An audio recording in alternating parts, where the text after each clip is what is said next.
এই রোজাদারদের জন্য কত খুশি সংবাদ আছে। এই বিষয়ে একটা কথা বলি শোনে। কিয়ামতের কঠিন দিনেতে যেদিন কোনো দাদাগিরি চলবে না, কোনো নেতা নেতৃত্ব চলবে না, কোনো পীরের পীরত্ব চলবে না, কোনো ইমামের ইমামতি চলবে না, কোনো হাজির হাজত চলবে না। এ যুবকেরা, তরুণীরা, বাপেরা, যেদিন বাপ ছেলেকে দেখে লুকিয়ে পড়বে যদি একটা নেকি আমার কাছে চেয়ে, যেদিন মা মেয়েকে দেখে লুকিয়ে পড়বে যদি একটা নেকি আমার কাছে চেয়ে, যেদিন মেয়ে মাকে দেখে লুকিয়ে পড়বে যদি একটা নেকি আমার কাছে চেয়ে, সবাই এইভাবে কিয়ামতে নফসি নফসি করতে লাগবে। এ যুবকেরা বিশ্বাসে মিলাই বস্তু তর্কে বহুদূর। ভাইজান বলে মেনে নিয়েছো, যুবকদের বলে যায় শেষ নিঃশ্বাস পর্যন্ত আমার পাশে দাঁড়িয়ে থেকো, ইনশাআল্লাহ কিয়ামতের দিনে কাজে লাগবে, কাজে লাগবে বলে দিয়ে গেলা। মাতালের কথা শুনে দূরে সরে যেও না, বেনামাজির কথা শুনে দূরে সরে যেও না, জিনাখোরের কথা শুনে আমায় ছেড়ে দিও না। নবী খানদারে বলে দিয়ে যায় শুনে রেখে দাও, জেনে রেখে দাও, কিয়ামতের দিন কাজে লাগবে। এ যুবকেরা, তরুণীরা, বাপেরা, এই কিয়ামতের দিন সবাই নফসি নফসি করবে, কেউ কারো সেদিন পাশে দাঁড়াবে না। বাপ পালাবে, ছেলে পালাবে, মা পালাবে, স্ত্রী পালাবে। এ যুবকেরা, তরুণীরা, বাপেরা, ওই দিনে কিন্তু এক দল আল্লাহ পাকের মাহবুব বান্দাদের উসিলা করে এক একজনের কাতারে 70,000 করে জাহান্নামী দিগকে আল্লাহ পাক জান্নাতি বানাবে। এ যুবকেরা, দুনিয়া জমিনে অন্যায় ভুল ভ্রান্তি তো অনেক হয়ে যায়। ভালো জায়গায় যোগাযোগটা রাখো, ভালো লোকের সঙ্গে সম্পর্কটা রাখো। যেতে যদি রোজ না পারো, দিলে দূর থেকে প্রেম ভালোবাসাটা রেখে দাও। সোশ্যাল মিডিয়ায় ফলো করো কি করছে, নিজের প্রেমিককে খেয়াল করে দেখো, নিজের ভালোবাসার মানুষকে খেয়াল করে দেখো। যেভাবে চলছে চলে চলো, যেভাবে চলতে বলছে চলে যাও। এ যুবকেরা, জানিয়ে দিয়ে যায় রোজা কাজা করবে না, কারণ এই কিয়ামতের দিনেতে এমন সময় দেখা যাবে আল্লাহ পাকের আরশে আজিমের উপরে একদল মানুষ জান্নাতি খানা খেতে থাকবে। ইরা কারা, ইরা কারা? ও আল্লাহ পাক যেদিন সবাই নফসি নফসি করে, ইরা কারা যারা নিশ্চিন্তে আজকে তোমার আরশে আজিমের উপরে খানা খেতে লেগেছে? আমার আল্লাহ পাক বলতে লাগবে, ওরে আমার ফেরেশতারা, এরা হলো দুনিয়ার ওই সকল বান্দা বান্দি যারা আমার হাবিবের উপর ঈমান এনেছিল।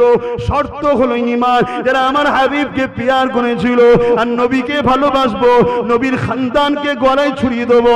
মনে রেখে দিও, এটা মুনাফিকি ছাড়া অন্য কিছু নয়। এটা তো এজিদও করেছিল, রাসূলকে ভালোবাসে হুসাইনের বিরোধী করেছিল। এ যুবকেরা, যারা ঈমান অবস্থায় দুনিয়া জমিনে খাবার সামর্থ্য থাকার পরও খাইনে, বাজারে গেছে সবাই খেয়েছে চুপ করেছিল, লোক খেয়েছেও এমন করে মুখকে মলিন করেছিল। কেননা আল্লাহ বলেছে আমার জন্য রোজারা, রোজা আমার খাস ইবাদত। এ আমার ফেরেশতারে, আজকে দুনিয়া জমিনে যারা আমার জন্য রোজা রেখেছিল, আজকে দিনে আমি আল্লাহ তাদেরকে নিশ্চিন্তায় আরশে আজিমের উপরে জান্নাতি খানা খাওয়াচ্ছি। আরো জোরে বলুন সুবহান।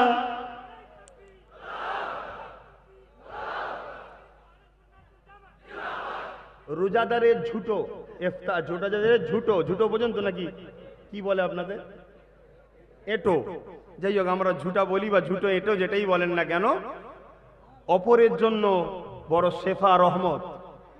অর্থাৎ আপনারা সবাই আমরা রোজাদার, তাই একটা বোতল যদি পাই, ইফতারটা খোলার জন্য সবাই এক ঢোক করে খেতে পারবো না? পারবো না?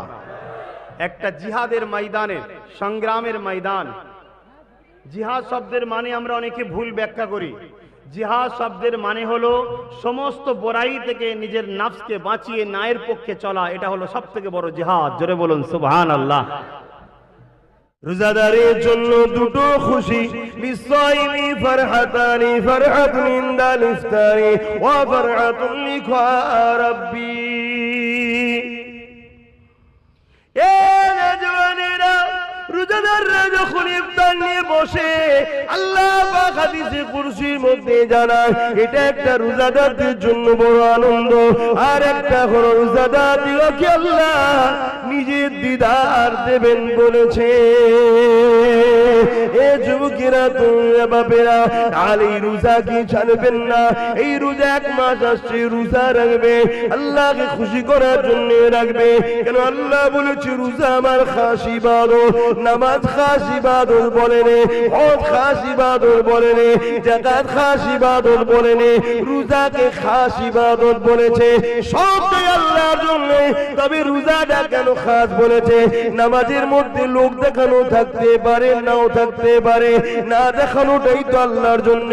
কিন্তু নামাজের মধ্যে লোক দেখানো থাকে, চল হুজুর বলছে একটু পড়ি, চল বিআই এসছে একটু পড়ি, না পড়লে লোক খারাপ বলবে তাই পড়ি।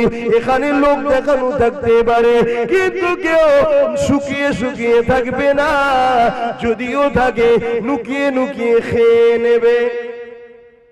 কি বুঝছেন তো নাকি? তাই আল্লাহ বললো এটা আমার খাস ইবাদত। কমসে কম পুকুরে ডুব মেরেও তো পানি খেলে। কে কে খেয়েছেন ডুব মেরে পানি? ছোটবেলায় খান না? কিন্তু রোজা ও আল্লাহর খুশির জন্য, তাই চোখের আড়ালে হয়ে গেল, সেই আল্লাহর জন্য সে রোজা রাখে। আল্লাহ বড় দয়ালু, তবে তিনার কাছে নত হতে হবে। তিনি তোমার আমার জন্য অবশ্যই বড় মেহেরবান। এ দুনিয়ার মানুষ শুনে রেখে দাও, দুনিয়ার রাজা প্রজারা তারা আসামি খুঁজে বেড়ায়, তাদেরকে শাস্তি দেবে বলে। আর আমার আল্লাহ আসামিদেরকে ডেকে ডেকে ডেকে ডেকে বলে আমি তোদেরকে মাফ করে দেব। বুঝতে পারছেন মাইকের আওয়াজ? দুনিয়ার রাজা মহারাজারা আসামি খোঁজে শাস্তি দিবার জন্য, আর আমার আল্লাহ আসামি দেখে মাফ করার জন্য। জোরে বলুন সুবহানাল্লাহ।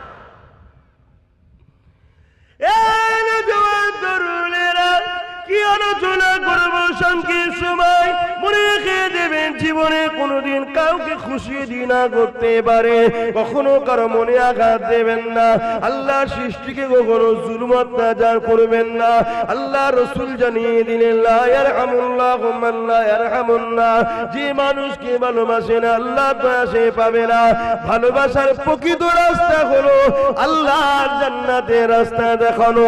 এই আপনাদেরকে ভালোবাসি বলে আল্লাহ জান্নাতের রাস্তা দেখায়। আল্লাহ জান্নাত পেতে গেলে সর্বপ্রথম কাজটা কি? ঈমান আনতে হবে। আমানতু বিল্লাহি ওয়া মালাইকাতিহি ওয়া কুতুবিহি ওয়া রাসূলিহি ওয়াল ইয়াউমিল আখির ওয়াল কদরি খায়রিহি ওয়া শাররিহি মিনাল্লাহি তাআলা ওয়াল বাসি বাদাল মউত। প্রথম ঈমান আনতে হবে। এ যুবকেরা, তরুণেরা, আমার আপনার নবী মুহাম্মদ রাসূলকে জীবনের থেকে বেশি ভালোবেসে, জীবনের সব কিছু থেকে বেশি আদব করে মেনে নিতে হবে। এই মেনে নিবার পরে তিনি যা করতে বলেছে করতে হবে, তিনি যা নিষেধ করেছে ছেড়ে দিতে হবে। এ যুবকেরা, আল্লাহ নবী জানিয়ে দিলে এ বিশ্বে মানুষেরা তোমাদের জন্য তোমাদের রব একটা আমার রোজাকে ফরজ করে দিয়েছে, একটা আমার রোজাকে রাখতে বলেছে। আল্লাহর কোরআনও আমাদেরকে জানিয়ে দিয়েছে রোজাদারের জন্য রোজা রাখা ফরজ হয়ে গেছে।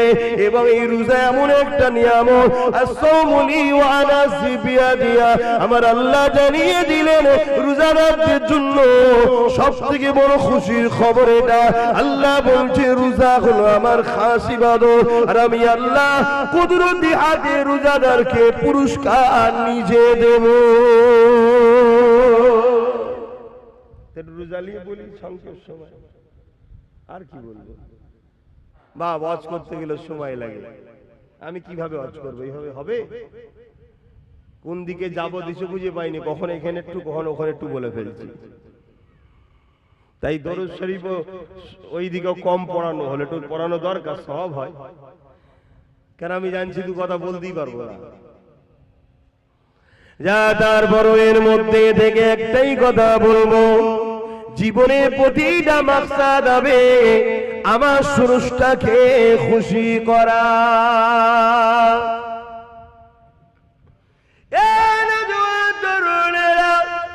অবশ্যই বাপ মা আপন, কিন্তু আল্লাহ থেকে আগে নয়। অবশ্যই পীর মুর্শিদ আপন, কিন্তু আল্লাহ থেকে আগে নয়। অবশ্যই স্বামী স্ত্রী আপন, কিন্তু আল্লাহ থেকে আগে নয়। অবশ্যই নেতা লিডাররা আপন, কিন্তু আল্লাহ থেকে আগে নয়। সবকিছুর আগে একটা কথা মাথায় নিয়ে নেন, মান আহাব্বা লিল্লাহ ওয়া আবগাদা লিল্লাহ ওয়া আতা লিল্লাহ ওয়া মানআ লিল্লাহ ফাকাদ ইস্তাকমাল ঈমান। এই দুনিয়া মানুষ রেখে দাও গো, নিঃশ্বাসের কোনো বিশ্বাস নাই। এসেছি যখন চলে একদিন যেতে হবে, কে কবে যাবে আল্লাহ বা ভালো জানে। পৃথিবীর সবাই চেষ্টা করো, তোমায় নিতে পারবে না। যেদিন আমার আল্লাহ ডাকবে ওই দিন পৃথিবীর সবাই চেষ্টা করো, বাঁচাতে পারবে না। আল্লাহর উপরে ভরসা রেখে কোন কাজটা করলে আল্লাহ খুশি হবে সেই কাজটা করো। যেটা করলে আল্লাহ বেজার হবে সেটা ছেড়ে দাও। মা বাপকে ভালোবাসতে হবে কিন্তু আল্লাহর জন্যে, স্বামীকে ভালোবাসতে হবে কিন্তু আল্লাহর জন্যে, স্ত্রীকে ভালোবাসতে হবে কিন্তু আল্লাহর জন্যে, দুনিয়ার লিডারকেও ভালোবাসতে হবে কিন্তু আল্লাহর জন্যে। যদি তোমার মা বাপ তোমাকে ইসলাম বিরোধী কথা বলে ওই কথা তোমাকে মানা যাবে না, কেননা মা বাপ আগে নয় আল্লাহ আগে। তোমার স্ত্রী যদি তোমাকে ইসলাম বিরোধী কথা বলে ওই কথা মানা যাবে না, কেন স্ত্রী আগে নয় তোমার স্রষ্টা আগে। তোমার স্বামী যদি তোমাকে ইসলাম বিরোধী কথা বলে এ নারীরা স্বামীর কথা মানা যাবে না, কেননা স্বামীর আগে তোমার স্রষ্টা। ঠিক তেমনই তোমার দুনিয়ার লিডার যদি তোমাকে ইসলাম বিরোধী কোনো কথা বলে ওই কথা মানা যাবে না, কেননা দুনিয়ার লিডার আগে নয়, তার আগে হলো তোমার আল্লাহ। দুনিয়ার লিডার যদি তোমাকে আল্লাহর পক্ষে কথা বলে তবেই মানা যাবে। তোমার ইমাম যদি তোমাকে আল্লাহর বিরুদ্ধে কথা বলে ওই ইমামের কথা মানা যাবে না। তোমার পীর যদি আল্লাহর বিরোধী কথা বলে ওই পীরের কথা মানা যাবে না, কারণ আমরা মুর্শিদকে মানবো আল্লাহকে পাওয়ার জন্য, আল্লাহকে মানবো মুর্শিদ পাওয়ার জন্য নয়। মুর্শিদকে ধরবো আল্লাহকে পাওয়ার জন্য, মুর্শিদকে ভালোবাসবো আল্লাহর জন্য, আল্লাহকে ভালোবাসবো মুর্শিদের জন্য নয়। এই যুবকেরা তাই বলে দিয়ে যায় ইমানটা ঠিক করে না, যদিও চলতে গিয়ে গুনাহ হয়ে যায়। ইমান যদি থাকে আযাব খেটে খেটে খেটে খেটে একদিন না একদিন ইমানের জন্য আল্লাহ পাকে জান্নাতটা পেয়ে যাবে। আর ইমান যদি না থাকে সব বরবাদ। দাড়ি তোমায় নাজাত দেবে না, টুপি তোমায় নাজাত দেবে না, হজ তোমায় নাজাত দেবে না। এগুলো তোমার মাকামকে বাড়ায় যদি ইমানদার হও। ইমানদারের মুখের দাড়ি থাকলে মাকাম বাড়লো, ইমানদারের মুখের মাথায় টুপি আছে মাকাম বাড়লো, ইমানদার নাই পরায়ণ মাকাম বাড়লো। ইমান নেই তো কিচ্ছু নেই। আর ইমান কি? রাসূলকে বলো, আমার সাথে বলো, রাসূলকে জানের থেকেও বেশি ভালোবেসে আদবের সাথে মেনে নিবার নাম হলো ইমান। কি কোথায় চলে গেল। আবার এগুলো যদি আমি বলি, আবার কিছু মুসলমান আছে শুকনো মুসলমান মুনাফিক, তাদের আবার কষ্ট হয়, এসব কথা কেন বলবে, উনি আসবে প্লেন ঘটনা বলে চলে যাবে। তাহলে ঘটনা শুনে নাও। আল্লাহ বললেন বান্দা ঈমান নিয়ে আসো। কার মতো ঈমান আনবো? এই আয়াতের ব্যাখ্যায় বলছেন সাহাবাদের মতো ঈমান আনো। সাহাবারা কেমন ঈমান এনেছে শুনে রেখে দেন। এই যুবকেরা, তরুণীরা, বাপেরা, আল্লাহ নবীর সাহাবারা কেমন ঈমান এনেছিলেন এক সাহাবীর নাম বলে দেয় হযরতে খুবাইব রাদিয়াল্লাহু তাআলা। হযরতে খুবাইব রাদিয়াল্লাহু তাআলা আর একজন সাহাবী ছিলেন হযরতে খাব্বাব রাদিয়াল্লাহু তাআলা। আল্লাহ নবী সাহাবী ছিলেন। হযরত ওমর ফারুক যখন সিংহাসনে বসলেন, অর্ধ পৃথিবীর রাজত্ব যখন যখন চালাতে লাগলেন, আমিরুল মুমিনিন খলিফাতুল মুসলিমিন যখন হলে, এ যুবকেরা তরুণীরা বাবেরা ওই হযরত খাব্বাব রাদিয়াল্লাহু তাআলা আনকে আল্লাহ নবীর সাহাবী হযরত ওমর বলেছিলেন, এ নবীর সাহাবী শুনেছিলাম তোমার উপরে অনেক জুলুম অত্যাচার হয়েছিল, একটু খানিক আমাকে বলো কি জুলুম অত্যাচার হয়েছিল। হযরত খাব্বাব রাদিয়াল্লাহু তাআলা নিজের কোমরের কাপড়টাকে সরিয়ে দিলেন, এ যুবকেরা তরুণীরা বাবেরা তোমার আমার কোমরে গোশত রয়েছে সৌন্দর্যের জন্য। আল্লাহ নবীর ওই সাহাবীর কোমরটা পুরো প্লেন ছিল, গোশত ছিল না। আল্লাহ নবীর সাহাবী হযরত ওমর দেখে বলতে লাগলে, ভাই খাব্বাব এই রকম কোমর তো আল্লাহ জমিনে কারো দেখেনি, কি ব্যাপার আল্লাহ তোমাকে এই রকম বানালো?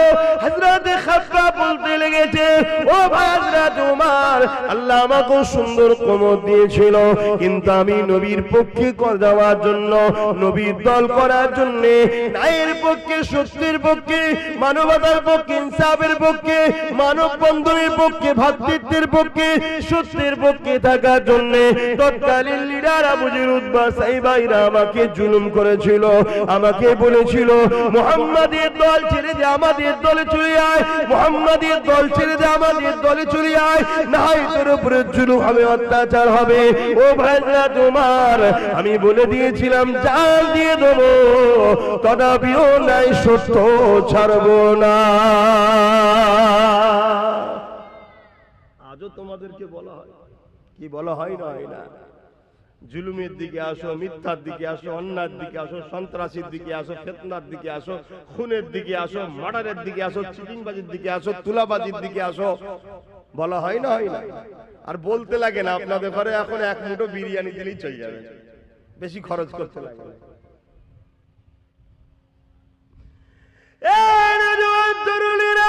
হযরত খাব্বাব রাদিয়াল্লাহু তাআলা হুজুর আমার কাঁদে আর বলে, ভাই ওমর, আমি যখন তাদের কথা মানিনি, এই জন্য তারা আগুন তৈরি করেছিল, ওই আগুনের লাকড়ি তৈরি করে ওই আগুনের উপরে আমাকে হাত পা বেঁধে বসিয়ে দেওয়া হতো, ওই আগুন পুড়ে পুড়ে পুড়ে পুড়ে আমার কোমরের গোশতগুলোকে পুড়াতে লাগতো, এখন কোমরের গোশতগুলো থেকে রস বাহির হতো, আগুনটা নিভিয়ে যেত, আবার সাইডে বসিয়ে আবার আগুন তৈরি করতো, আবার বসিয়ে দিত, এইভাবে পোড়াতে পোড়াতে পোড়াতে পোড়াতে পোড়াতে আমার কোমরের গোশতগুলো আগুনে সব খেয়ে ফেলেছে।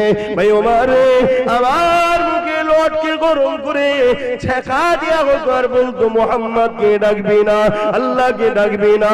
এ যুবকেরা তরুণীরা আব্বারা, তাদের মতো ঈমান আনতে হবে। কোরআন বলছে আমাদের ঈমান কোথায় রয়েছে দেখো। এ যুবকেরা তরুণীরা বাপেরা, আজ আমরা তাদের মতো ঈমান আনতে পেরেছি কি ভাবো? নাই নাজাত পাবেন না, আখিরাতটা বড় কঠিন হবে। কি ভাবছেন, কি করছেন আমি জানি না, যদি কারো মনে হয় যখন হবে তখন দেখবো, কি দেখবে যুবক? চুলের থেকে সরু, হিরের থেকে ধার, একটা রাস্তার উপর দিয়ে যেতে হবে, পুলের উপর দিয়ে, পুলের ওই দিকটা যে জান্নাত, তলায় আছে জাহান্নাম। আল্লাহ বলবে যারা জান্নাতে যেতে চাও যাও, ওই পুলটা কিন্তু পার করতে হবে।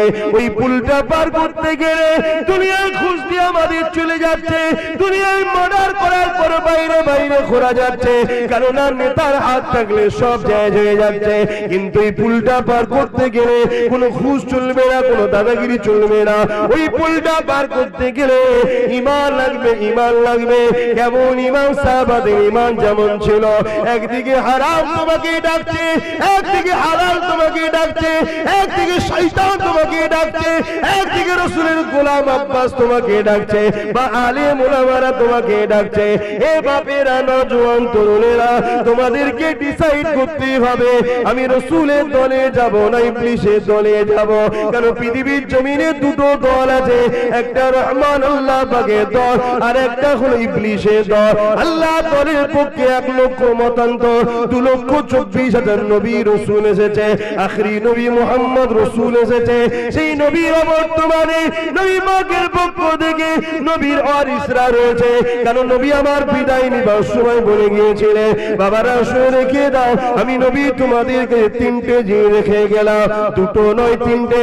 প্রথম নম্বর হলো কিতাবুল্লাহ, আল্লাহ পাকের কিতাব। দ্বিতীয় নম্বর সুন্নাতে রাসূলি, আমার সুন্নাহ। তিন নম্বর হলো আহলে বাইতি, আমার পরিবার, আমার খানদান। তাই মিশকাত শরীফে আব্দুল্লাহ ইবনে আব্বাস রাদিয়াল্লাহু তাআলা হাদিসটা বললাম, হযরত ওমর ইবনে আব্দুল্লাহ হুজুর হাদিসটা বললাম, কি নবী আমার জানিয়ে দিলে, এ আমার মাননেওয়ালারা, তোমরা এদিক ওদিক করো না, কেননা আমার খানদানের হাতে কিয়ামতের সেই দিন পর্যন্ত দুজন যদি আমার বংশে থাকে, তার মধ্যে একজনের হাতে আমার ঝান্ডা থাকবে। যার কয়েকদিন পর রোজার মাস আসছে, সব ইবাদত আল্লাহ বলেছেন আমার, কিন্তু রোজার মাস এলে আল্লাহ কি বলে, আস-সাওমু লি ওয়া আনা আজজি বিয়াদিয়া, রোজা হলো আমার খাস ইবাদত, আমি নিজে হাতে রোজাদারকে পুরস্কার দেব। কি পুরস্কার দেবে? লিসাইমি ফারাদানি ফারহাতুন ইনদাল ইফতারি, রোজাদারদের জন্য দুটো খুশির খবর। একটা হলো যখন ইফতারকে সামনে নিয়ে বসবেন, এই সময় যা দোয়া চান কবুল হয়। আর একটা হলো আল্লাহ পাক তিনার দিদার দিয়ে দেবে।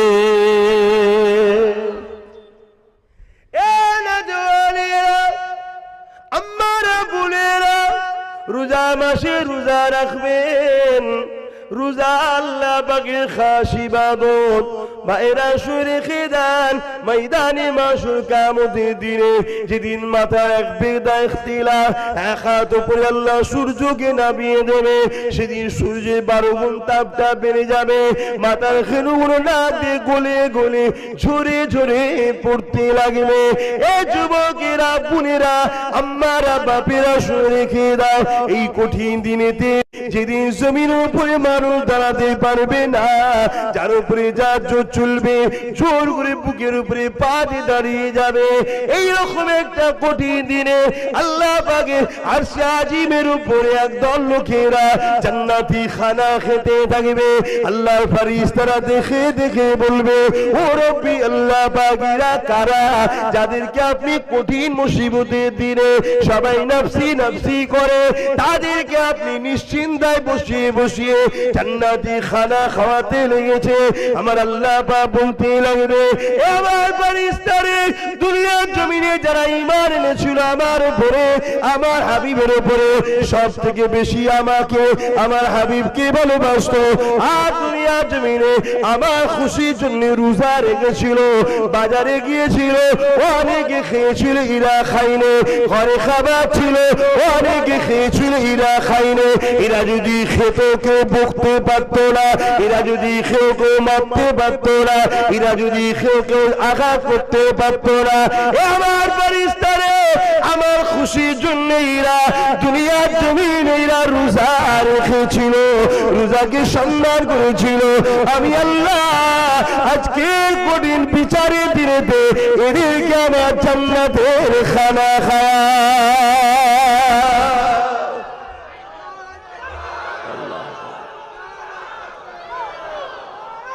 আল্লাহু আকবার।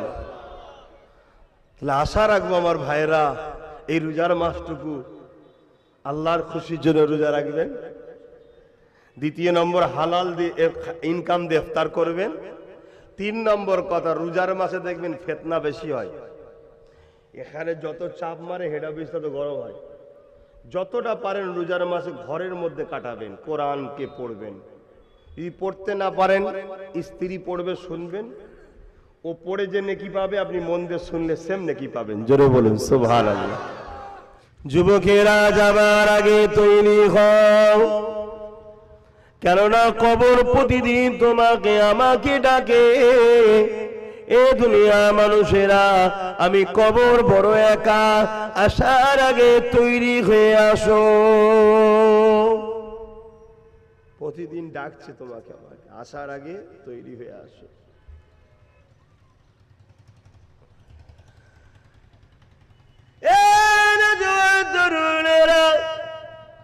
কবর এমন একটা জায়গা, যেটা একা থাকার ক্ষণ।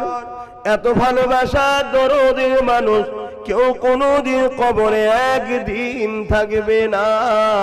একদিন তো দূরের কথা, 1 ঘন্টার জন্য তোমার সাথে কবরের জমিনে কেউ যাবে না, তোমাকে একা যেতে হবে। তাই কবর দইনি বলে এ আল্লাহ পাকে বান্দা বান্দি রে দুনিয়ার জমিনে দাবিয়ে দাবিয়ে বেড়াও, তোমার মালিকের কথা তুমি ভুলে যাও। যিনি তোমায় সৃষ্টি করেছে তার নাফরমানি করে, তিনি তোমাকে হেফাজত করেছে তার নাফরমানি করো।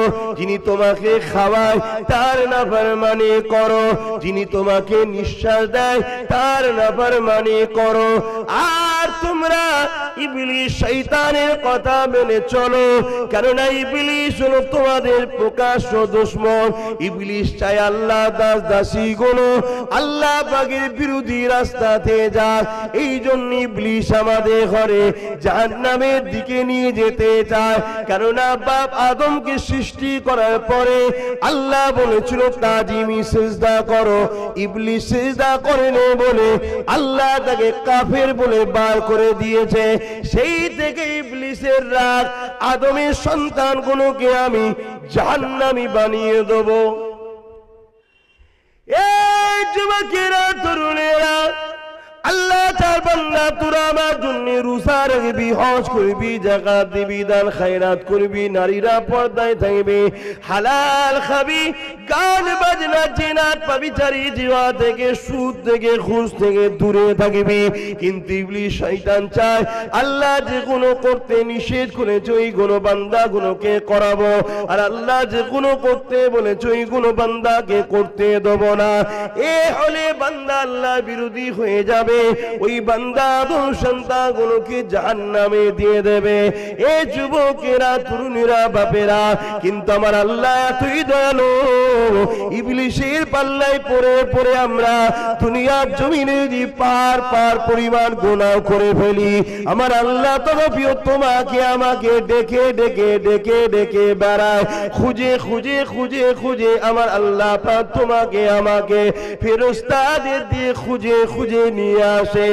এই যুবকেরা তরুণেরা, যখন কোনো বান্দা গুনাহ করে অন্যায় করে আমার আল্লাহ ওই বান্দাকে ডেকে ডেকে বলে, ওরে আমার বান্দারে, একমাত্র মালিক হলাম আমি আল্লাহ, আমি তোকে দুটো পা দিলাম, ওই পা দিয়ে তোকে গান শুনতে যাবার জন্য দিইনি।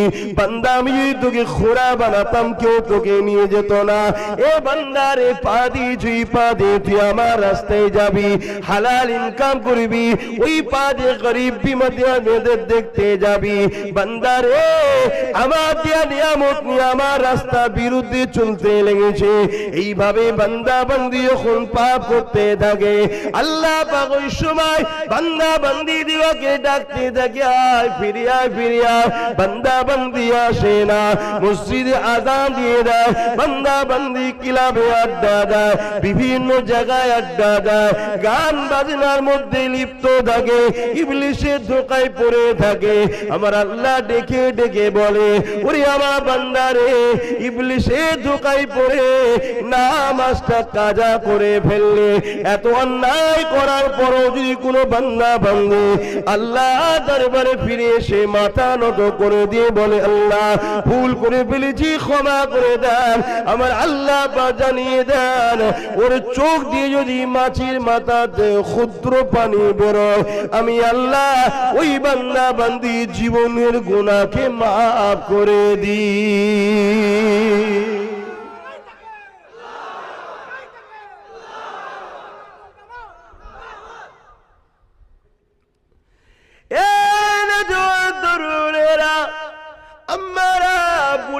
চেষ্টা তোমাকে আমাকে করতে হবে। ফজর বেলা যদি চেষ্টা করো নামাজটা পড়বো, অবশ্যই আল্লাহ তোমাকে যাবার ক্ষমতাটা দিয়ে দেবে। জোহর বেলা যদি চেষ্টা করো নামাজটা পড়বো, অবশ্যই আল্লাহ বা তোমাকে চেষ্টার ফলটা দিয়ে দেবে। আসরে যদি চেষ্টা করো পড়াবার সুযোগটা আল্লাহ বা করে দেবে। এ বান্দা বান্দি রে, যদি তোরা আমার রাস্তায় আসতে চাস, অবশ্যই আমি আল্লাহ আল্লাহ পাক আমার রাস্তার পথিক তোদেরকে বানিয়ে দেব। কিন্তু তোরা একবার চেষ্টা কর, হালাল খাবার চেষ্টা কর, পর্দাতে থাকার চেষ্টা কর, নামাজ রাখা পড়ার চেষ্টা কর, কোরআন তেলাওয়াত করার চেষ্টা কর। এ বান্দা বান্দি রে, আমি আল্লাহ তোদেরকে মায়ের পেট থেকে হেফাজত করলাম, মায়ের নাভির সঙ্গে তোদের নাভিকে কানেকশন করে দিয়ে মায়ের পেটে তোদেরকে খাইয়েছিলাম। বান্দা তোরা ভুলে গেলি কি সুন্দর করে আমি আল্লাহ তোদেরকে বানালাম। তোদের শরীরের মধ্যে কত হাড় রয়েছে, তার উপরে চামড়াটাকে আমি লেপে দিয়েছি, তার উপরে গোস্ত দিয়েছি, তার উপরে চামড়া দিয়েছি। বান্দা রে, কি সুন্দর করে তোদেরকে নাক দিয়েছি, চোখ দিয়েছি, দাঁত দিয়েছি। দুনিয়ায় যখন তোরা আসলি, কিছুদিন যাওয়ার পরে তোদের ছোট ছোট দাঁত বাইর হতে লাগলো। তোদের বাপ মা কত খুশি হয়েছিল, মসজিদে মিষ্টি দিয়েছিল। ওই দাঁতটা যে দ্রুত বাড়তে লেগেছিল, যে গতিতে বাড়তে লেগেছিল, আর যদি আমি রুখে না দিতাম তাহলে জমিনে তোদের দাঁত থেকে যেত। কিন্তু তোদেরকে দেখতে খারাপ লাগতো। আমি আল্লাহতে অত বড় বড় দিই না, যেটা তোদের জন্য সুন্দর আমি আল্লাহ তোদেরকে নিখুঁত করে বানালাম। তোদেরকে দুটো কান দিলাম, ওই কানে তোরা আমার কোরআন শুনবি, আলেমদের কথা শুনবি, ওয়াজ নসিহত শুনবি, ভালো কথা শুনবি। এ বান্দারে, কি কারণে তুই আমার দিয়া কানে অকমেন দিয়া আমার ইসলামের দুশ্মন যারা, ওই গান তোরা শুনে বেড়াস বান্দা, ওটা তো আমি পছন্দ করি না। তোদের কি একবারও মনে হয় না আমি আল্লাহ তো পারি তোর কানের পর্দাটাকে ফাটিয়ে দিয়ে জীবনের মতো বদি কালা করে দিতে? বান্দারে, জমিন আমার তোদেরকে ফিরিতে দিয়ে দিলাম, আসমান আমার তোদেরকে ফিরিতে দিয়ে দিলাম। এ বান্দা, তোদেরও গ্রামে এমন অনেক লোক আছে, তোদের মতো সুন্দর মুখ রয়েছে, দাঁত রয়েছে, জবান রয়েছে, কিন্তু কথা বলতে পারে না। আমি মালিক তোকে কথা বলতে দিয়েছি, ওই জবানে নোংরা কথা বলবি না, ওই জবানে কাউকে আঘাত দেওয়া কথা বলবি না, ওই জবানে এমন ভাষা উচ্চারণ করবি না যে কথাটা আমার সঙ্গে শিরক হয়ে যাবে, এমন কথা বলবি না। বান্দার ওই জবানে এমন স্লোগান দিবি না যে স্লোগানটা আমি আল্লাহ পছন্দ করি না। ওই জবানে তো তুই বেশি বেশি করে আমি তোর আল্লাহ, আমাকে আল্লাহ বলে ডাকবি।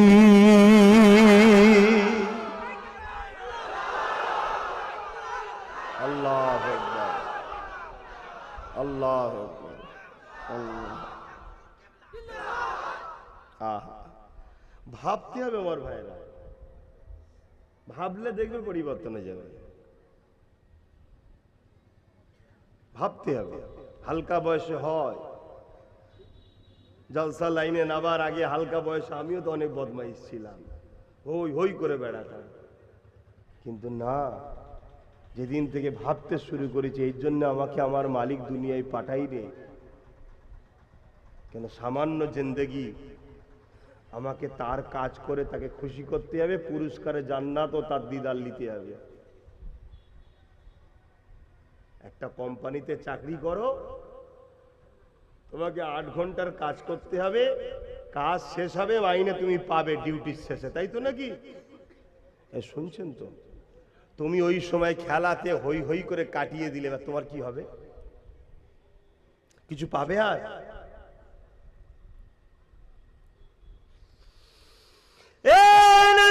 তরুণীরা, বাবেরা, মুলি সাহেবদের বানানো কথা নয়, আল্লাহ পাকের কোরআন বলে দিয়ে যাচ্ছে, সুম্মা নুফিকা উখরা ফাইযা হুম কিয়ামুন ইয়ানজিরুন।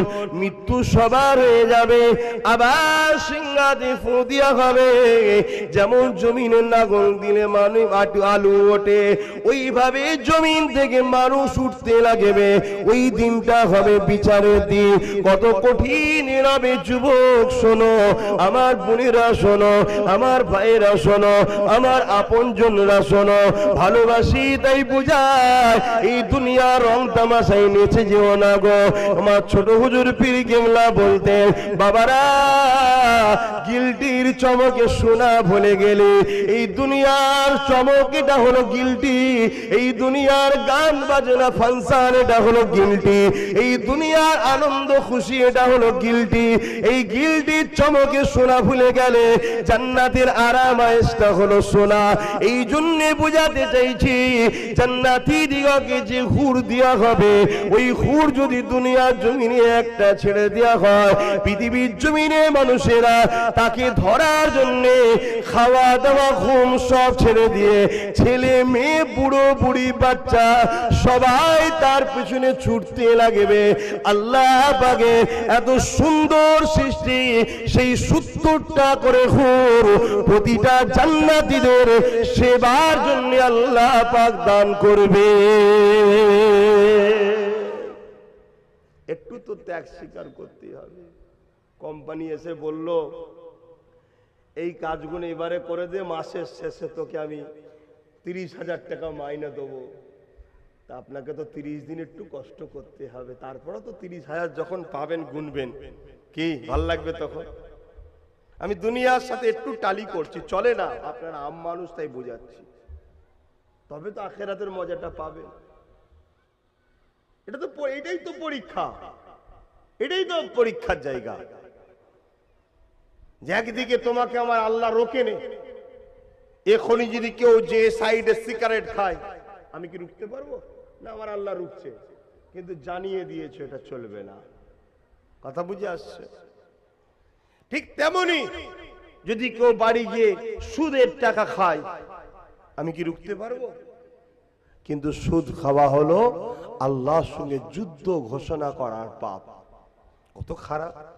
আর আজকে আমার ঘরের ছেলেরা ১০০-র মধ্যে ৯০টা বাড়ি কি ৯৫টা বাড়িতে সুদ ঢুকে যাচ্ছে।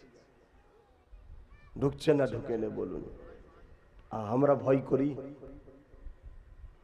সুদের টাকালে বাড়ি করলেন, সুদের টাকালে গাড়ি করলেন, সুদের টাকালে ব্যবসা করলেন, কোটি কোটি টাকার সম্পদ তৈরি করলেন, কিন্তু আপনি যখন মারা যাবেন, ওই তো সাদা কাফনের কাপড় দিয়ে ওই তো মাটির নিচে আপনাকে শুইয়ে দেওয়া হবে।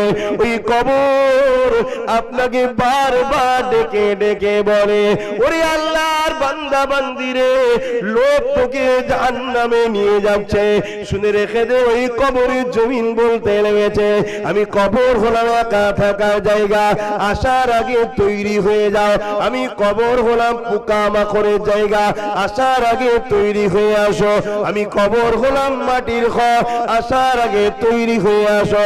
আমি কবর হলাম এমন এক জায়গা যেখানে কেউ থাকবে না তোমার সাথে, আসার আগে তৈরি হয়ে আসো। অন্ধকার ঘর। এ যুবকেরা, তরুণেরা তাই বলে দিয়ে যায়, কবরে যাবার আগে আল্লাহকে ভয় করে যা ভুল করেছে, আজকে আসরের নামাজ পড়ে নিয়ে মাথা নত করে চোখের পানি ফেলে দিয়ে কাঁদো, আল্লাহ অন্যায় হয়ে গেছে, ভুল হয়ে গেছে, ক্ষমা করে দিন আল্লাহ। গানা শুনবো না, যাত্রায় যাবো না, ফাংশনে যাবো না, গুনার কাজ করবো না, খেল তামাশার মধ্যে জড়িয়ে থাকবো না, কোন জালিম সন্ত্রাসদেরকে সাপোর্ট করবো না, কোন ইসলাম বিরোধীদেরকে সাপোর্টও করবো না, কোন সন্ত্রাসদের ঝান্ডা ধরে ঘুরে বেড়াবো না, যারা গরিবদেরকে লোটে তাদেরকে কখনো ভোটও দেবো না, তাদেরকে সাপোর্টও করবো না, তাদের পক্ষে বিপক্ষে কোন জায়গাতে আমরা কখনো সাপোর্ট করবো না। এই জায়গাতে আমরা ন্যায়ের পক্ষে, সত্যের পক্ষে থাকবো। ওগো আমার আল্লাহ, আল্লাহর ওলিদের পিছনে আমি থাকবো, আলেম হাক্কানীদের পিছনে থাকবো। আমি মসজিদে যাব, আমি নামাজ পড়বো, আমি রোজা রাখবো, হজ করবো, যাকাত দেবো, আল্লাহ আপনার পক্ষে কাজ করবো। এই প্রতিজ্ঞাবদ্ধ না আগামী দিনটা আমার আপনার জন্য বড় অন্ধকার কবরে জবাবটা দিতে হবে। কারণ নবী আমার জানিয়ে দিলে, দুনিয়া জমিনে যারা আমার বেখিলাফ চলবে, আল্লাহ পাক কবরে তাদের জন্য জাহান্নামের একটা গর্ত করে দেবে, আর ৯৯টা আগুনের শাপ দেওয়া হবে। বাবেরা, নওজোয়ান তরুণেরা আসেন, ফিরে আসেন। আল্লাহ পাকের দাসত্বটা কি জানতে হবে। আল্লাহ দাসত্ব এক কথায় আগে জানিয়ে দিলাম, নবী যা আদেশ করেছে মেনে নাও, নবী যা নিষেধ করেছে ছেড়ে দাও। এ যুবকেরা, তরুণেরা, বাপেরা, আজকে দিনে পুরো পৃথিবী জুড়ে একটা কথা চলছে, ওই কথাটা হলো পর্দা। চলছে না চলে না? এই বিষয়টা একটা কথা বলি, পর্দার বিষয়টা নবী কি আদেশ করেছে জানতে হবে। নবী যদি পর্দার আদেশ করে থাকে, ওটা মেনে নেওয়া হলো ইবাদত, ওটা মেনে নেওয়াটা হলো ঈমান, ওটাকে বাস্তবে রূপ দেওয়াটা হলো আল্লাহ পাকের দাসত্ব। এখন তোমাকে জানতে হবে নবী পাক পর্দা সম্বন্ধে কি জানিয়েছে। এ যুবকেরা, আল্লাহ নবীর উপরে আয়াত নাজিল হয়ে গেল, এ আমার হাবিব আপনি আপনার পরিবারের কন্যাদেরকে জানিয়ে দিন, তারা যখন বালেগ হয়ে যাবে, সাবালক হয়ে যাবে, তারা যখন ঘর থেকে বাহির হবে, তারা নিজেদেরকে চাদর দিয়ে ঢেকে নিয়ে বাহির হবে, অর্থাৎ তারা শরিয়াতি ভাষাতে পর্দা অবস্থাতে বাইরে বাহির হবে। এই আইনটাকে মেনে নেওয়াটা হলো ঈমান, আর এটাকে বাস্তবে রূপ দেওয়াটা হলো আল্লাহ পাকের দাসত্ব। বাপেরা, আজকে বিশ্ব জুড়ে একটাই চর্চা, পৃথিবীর জমিনে মদের জন্য ক্রাইম বাড়ছে, মদকে কেউ বন্ধ করে না। পৃথিবীর জমিনে জেনা ব্যভিচারী মদের জন্য বেড়ে যাচ্ছে, এই মদকে কেউ বন্ধ করতে চায় না। এ যুবকেরা, আজকে পৃথিবীর জমিনে এমন করে যারাই রক্ষক তারাই ভক্ষক, এর বিষয়ে কেউ সমালোচনা করে না। পৃথিবীর জমিনে সব জায়গায় একটাই কথা, হিসাব তুলে দিতে হবে, পর্দাকে তুলে দিতে হবে। তাই অনেকদিন আগে একটা ওয়াজ করেছিলাম, শুনেছেন কি জানি না, তাম পৃথিবীর জমিনে একটাই রাজনীতি চলছে, আল্লাহর দ্বীনকে মিটাবার রাজনীতি। এই রাজনীতির মোকাবেলা করে আমাদের ঘর তৈরি হতে হবে আল্লাহর দ্বীন, অর্থাৎ শান্তি, মানবতা, সভ্যতা, ইনসানিয়া, গরিবের হক, এতিমের হক, অসহায়ের হক, মানুষের বাঁচার অধিকারের হক। এটাই হলো আল্লাহর দ্বীনের রাজনীতি, এইটাকে আমাদের জিন্দা করতে হবে।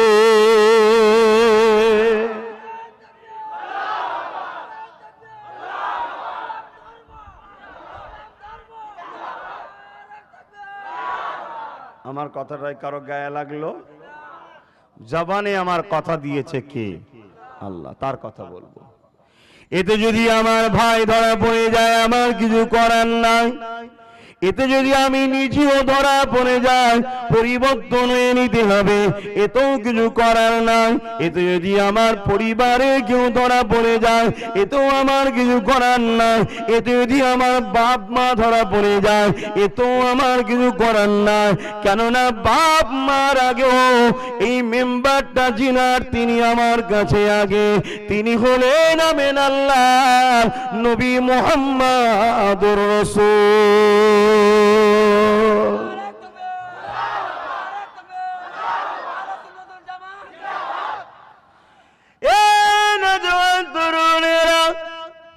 আল্লাহ বা দুনিয়া জমিনে পাঠিয়েছে তোমাকে আমাকে, তিনি তোমাকে আমাকে সৃষ্টি করেছে। এই হাত তোমার আমার নয়, তিনার, তিনি যদি কেটে নিতে চাই নিতে পারে, তোমার আমার আপত্তি কিসের? এ চোখ তোমার আমার নয়, আল্লাহ বা সৃষ্টি করেছেন, আমাকে তোমাকে ব্যবহার করতে দিয়েছে। এই চোখকে তিনি যদি তুলে নিতে চাই নিতে পারে, এতে তোমার আমার আপত্তি তা থাকা কখনো সম্ভব নয়।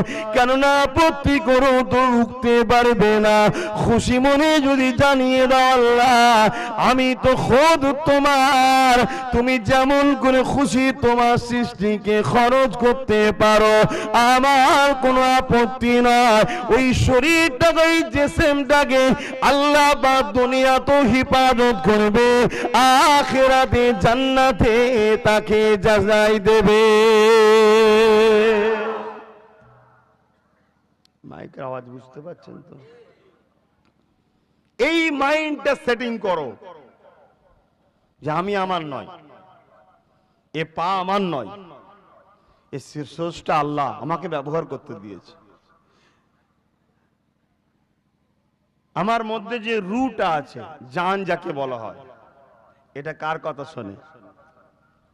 হ্যাঁ, কার কথা শোনে ভাই? আজ আমার শরীরে কতদিন আছে, আমার কথা শুনবে?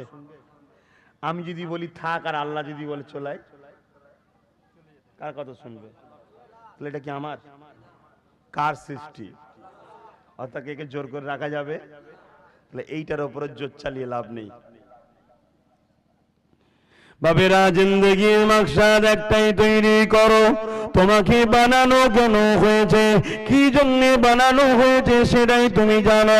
তোমাকে একটাই কারণে বানানো হয়েছে, তুমি একমাত্র আল্লাহ দাসত্ব করবে। আল্লাহ দাসত্বটা কি? আমার আল্লাহ পাক প্র্যাকটিক্যালে দেখাবে বলে মুহাম্মদ রাসূলকে পাঠিয়ে দিয়েছে। কোরআন হলো তোমার আমার জীবন ব্যবস্থা গাইড।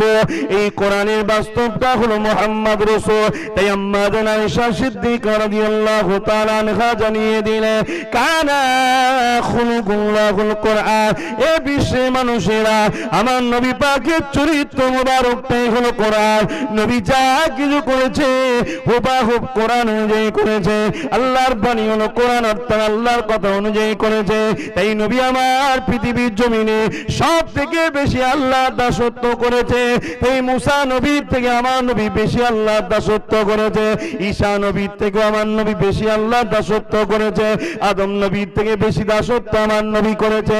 এই জন্য আল্লাহ পাক আমার নবীকে সমস্ত নবীদের থেকেও বেশি দামি বানিয়েছে। টাকায় আল্লাহর প্রিয় হওয়া যায় না, সুন্দর চেহারায় আল্লাহর প্রিয় হওয়া যায় না, বড় বড় পদ থাকলে আল্লাহর প্রিয় হওয়া যায় না, হুজুরের ছেলে হলে আল্লাহর প্রিয় হওয়া যায় না, মুফতি হলে আল্লাহর প্রিয় হওয়া যায় না, আলেম বলেই যে আল্লাহর প্রিয়তা হওয়া যায় না। অবশ্যই ইলম শিক্ষা করা ফরজ, এই শিক্ষাটা আল্লাহ পছন্দ করে। আমি বুঝাতে চাইছি একটাই, আল্লাহর সে শত প্রিয় যে যত বেশি আল্লাহ পাকের দাসত্ব করে। বড় আফসোস, বড় দুঃখ এটাই, আমরা একবারও ভাবতে পারলাম না পৃথিবীর জমিনে আজকে আমার ইসলামের একটা সুন্দর আইন হলো পর্দা করা। এ যুবকেরা, তরুণেরা, আপনারা দুনিয়া আখিরাতে যা কিছু আছে তার মধ্যে সব থেকে দামি কে? সব থেকে দামি হলেন স্বয়ং আল্লাহ পাক নিজে। দামি বলি তো গোপনে, এ থেকে প্রমাণ হয়ে যায় দামি গোপনে রাখা হয়।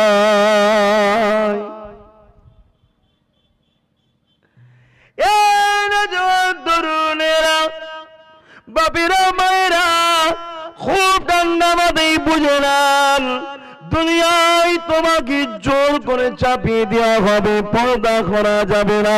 আমার আল্লাহ পাকের তো এটাই পরীক্ষা, বান্দা আমার হুকুম হলো পর্দা করতে হবে। আর দুনিয়ায় কেউ তোমাকে বললো পর্দা করা যাবে না, এবারে তো তুমি পরীক্ষায় পড়ে গেলে।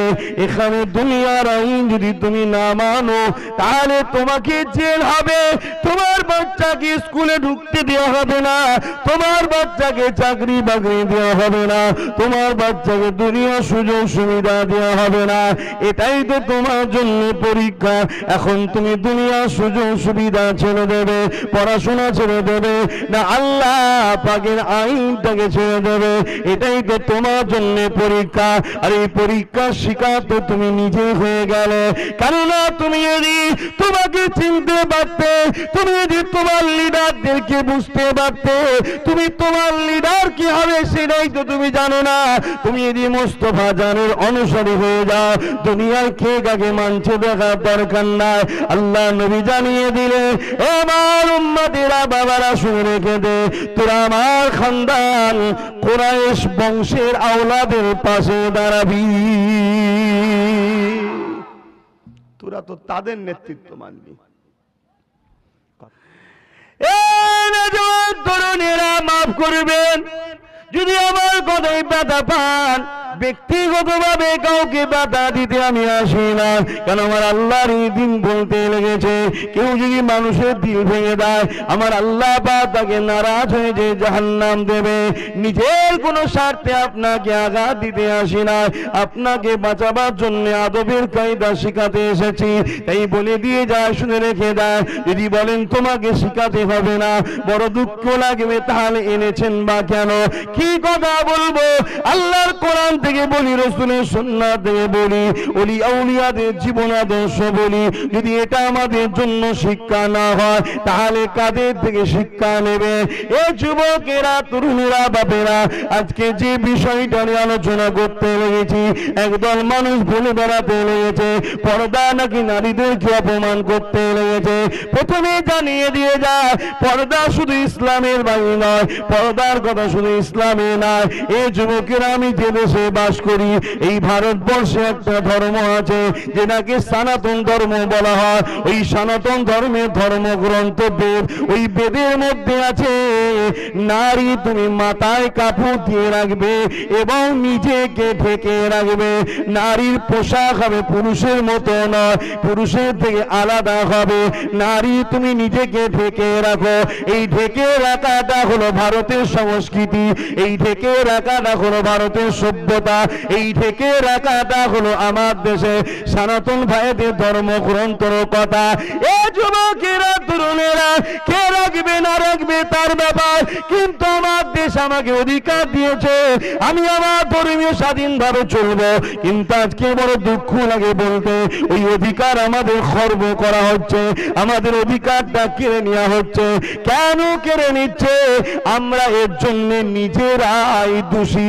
কেননা প্রথম দোষী হলো আমরা তো খুশি মনে আমাদের বিবি বাচ্চা মেয়েদের ঘরে আমরা তো নিজেরাই পর্দা করাই না। কিন্তু একবারও ভাবলাম না, মা বোনেরা একবার ভাবলো না, বাপ ভাইরা একবার ভাবলো না যে পর্দা নারীর ইজ্জত বাড়িয়ে দেয়। এ নওজোয়ান তরুণেরা, গোপনে তাকে রাখা হয় যেটা দামি, তাই ইসলাম ভালো জানে, আল্লাহ স্রষ্টা তিনি ভালো জানে, এই নারীদের জন্য আইন করে দিয়েছে। এ নারীরা, আমার কথা নয়, আমার বাপের কথা নয়। এখন কোন নারী যদি মনে করে ও আব্বাস সিদ্দিকী তোমাকে জ্ঞান দিতে হবে না, মা বোনেরা, আমি জ্ঞান দিবার কে? আমি কেন জ্ঞান দিতে যাব? জবানটা শুধুমাত্র আমার কথা কোনো আল্লাহ। যে নারী বেপর্দা হয়ে বাইরে বেরোবে ওই নারী কোনোদিন জান্নাতে যেতে পারবে না। কারণ জান্নাতের দরজায় লেখা আছে দায়ুসুলা ইয়াদখুলুল জান্নাহ, অর্থাৎ যে যে নারী বেপর্দা হয়ে বেরোয় তাকে দায়ুস বলা হয়। ওই নারী কখনো জান্নাতে যেতে পারবে না। এ মা বোনেরা, তোমার কাছে তো আমার একটাই জানার বিষয়, তুমি তোমার স্রষ্টাকে ভুলে গেলে। তোমার স্রষ্টা যদি তোমাকে নারী না বানিয়ে তোমার স্রষ্টা যদি তোমাকে দুপায়ে পশু বানাতো তাহলে তোমাকে কত খারাপ লাগতো। মারে লোকের বাড়ি বাড়ি যেতে তোমাকে ছি ছি করে তাড়িয়ে দিত। তোমার প্রভু তোমাকে চতুর্পদ জন্তু বানাইনে, তোমাকে আশরাফুল মখলুকাত বানিয়েছে, তোমাকে মানিয়ে দিয়ে বলে দিয়েছে নারী আমি তোমাদের রব জানি, তোমাদের ব্যাপারটা, তোমাদেরকে আমি দামি করে বানিয়েছি, তাই তোমাদের জন্য মোহাম্মদ রসুলকে আমি পাঠিয়েছি।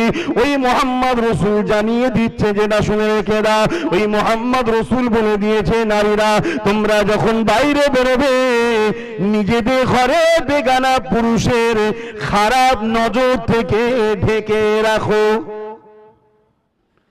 জানি না বাপেরা আমার আলোচনায় কে কি বুঝছেন, তবে একটা কথা এখানে বলি, অনেকে মনে করে নারীদেরকে পরাধীন ইসলাম করে দিয়েছে। না বন্ধু, শুনে রেখে দাও, আজ থেকে 1000 বছর আগের ইতিহাসটা জানতে হবে। যেদিন আল্লাহকে যারা মানত না, এক আল্লাহ দাসত্ব যারা করত না, ওই দিনে তারা নারী হলে জন্তু হত্যা করে দিত, তাদেরকে জন্তু বালিতে পুঁতে দিত, জন্তু তাদেরকে মাটিতে দাফন করে দিত, পুঁতে দিত। কেন করতো? যারা আল্লাহকে মানত না, তাদের কালচার বলছে ইসলামের নয়, তাদের ধারণা ছিল নারী হলো অশুভ, তাই তারা তো নারীগুলোকে পরাধীন করে দিয়েছিল, নারীগুলোকে জ্যান্ত পুঁতে দিত। আসুন দেখি এই নারীদেরকে বাঁচার স্বাধীনতা খেয়ে দিল। আল্লাহ নবী দুনিয়া জমিনে আসলে বাপের বাড়ি মানুষের বাড়ি বাড়ি বাড়ি বাড়ি ঘুরতে লাগলো, নারীর বাবাগুলোকে বুঝাতে লাগলো, এ নারীর বাপেরা তোমরা কেন মেয়েগুলোকে জ্যান্ত পুঁতে দিচ্ছ? ওই সময় তারা বলেছিল, মুহাম্মদ তুমি জানো না নারী হলো অশুভ, নারী অকল্যাণ নিয়ে আসে, নারীর বাঁচার কোনো অধিকার নাই, এই জন্য নারীদেরকে হত্যা করে দেওয়া হচ্ছে। আল্লাহ নবী কি বলেছিল? না না না, তোমাদের এটা অশিক্ষিত পরিচয়, কাল্পনিক বিশ্বাসের পরিচয়। আমি মুহাম্মদকে তিনি পাঠিয়েছে যিনি মায়ের পেটে পুরুষ সন্তান দেয়, যিনি মায়ের পেটে নারী সন্তানও দেয়, নারী পুরুষের মাধ্যম দিয়ে এই পৃথিবীর জমিনে মানুষ জাতির বিকাশ যিনি ঘটাচ্ছে, সেই মহান স্রষ্টা জানিয়ে দিয়েছে কারো ঘরে যদি প্রথম নারী সন্তান হয়, এর মানে হলো ওই নারীর বাবাকে মহান স্রষ্টা শান্তির খবর পাঠায়। আল্লাহ নবী জানিয়ে দিলেন, এ বিশ্বের মানুষ, মুহাম্মদ রাসূল শুধু আব্বাস সিদ্দিকীর নবী নয়, মুহাম্মদ রাসূল শুধু মুসলমানদের নবী নয়, মুহাম্মদ রাসূলকে মহান স্রষ্টা পাঠিয়েছে সর্বশেষ মেসেঞ্জার, আওতার নবী রাসূল কোন মানুষ জাতির জন্য। এর আগে অনেক পথ প্রদর্শক আওতার মেসেঞ্জার এসেছে, সর্বশেষ এসেছে মুহাম্মদ রাসূল, তাই তিনি আমারও নবী, আপনাদেরও নবী, সমস্ত মানুষের নবী, তাই সবাইকে মুহাম্মদ রাসূলকে মেনে নেওয়াটা দরকার। যদি না মানেন, মালিকের কথা অবমান করলে, মালিকের কথা অমান্য করলে, আসুন যে বিষয়টা মুহাম্মদ রাসূল বলেছে, এই বিশ্বের মানুষের নারীদের উপর জুলুম করো না, নারী হলে মন খারাপ করো না, নারীকে অবহেলা করো না, নারীকে ছোট করো না, নারীকে অসম্মান করো না, নারীকে অশুভ কল্যাণ মনে করো না। এটা নারীর উপরে দোষ দেওয়া হয় না, যিনি নারী বানিয়েছে তার উপরেই চাপানো হয়। কেননা নারীর কি দোষ আছে? নারী তো নিজে নিজে নারী হয়নি, তাকে তো রব নারী বানিয়েছে, যিনি তোমাকে পুরুষ বানিয়েছে, তা বানানো আলোক মালিক আল্লাহ, তিনি তো নারী বানিয়েছে। তিনি জানিয়ে দিলেন, নবী আমার, এ বিশ্বের মানুষ, আমার কাছে এমন কোনো খবর নাই কোনো বাপে যদি একটা দুটো তিনটে চারটে করে 50টা পুরুষ সন্তান হয়ে যায়, ওই বাপ জান্নাতে যাবে, এমন কোনো খবর আমার কাছে নাই। তবে হ্যাঁ, আমার কাছে খবর আছে, একটা দুটো তিনটে যদি পর পর কন্যা সন্তান হয়, এই কন্যা সন্তান হওয়ার জন্য ওর বাপের দিলে কোনো রকম দুঃখ নাই, ব্যথা নাই, কোনো রকম এমন করে কুধারণা, খারাপ চিন্তা নাই, খুশি মনে নারীগুলোকে মেনে নিয়ে সুন্দর নাম দেবে, তাদের ভরণ পোষণ করবে, সমস্ত দায়িত্ব নিয়ে বড় করবে আল্লাহর সৃষ্টিকে। সময় যখন হবে পড়াশোনা করিয়ে তার বিবাহ দিয়ে দেবে, বাপের দায়িত্ব সে। যদি কোনো বাপ তিন কন্যাকে এই তিনটে দায়িত্ব পালন করে বিবাহ দিয়ে দিতে পারে, আমি মুহাম্মদ জানিয়ে দিই, ওই তিন বাবার মেয়ের বাপ আর আমি মুহাম্মদ আল্লাহর জান্নাতে আগুন তুলে দেখায় পাশাপাশি থাকিব।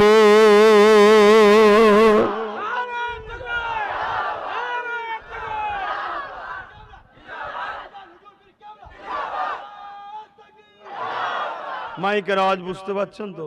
আমার অবস্থা খুব খারাপ হয়ে যাচ্ছে, পুরো পেশাব দিয়ে বলতে।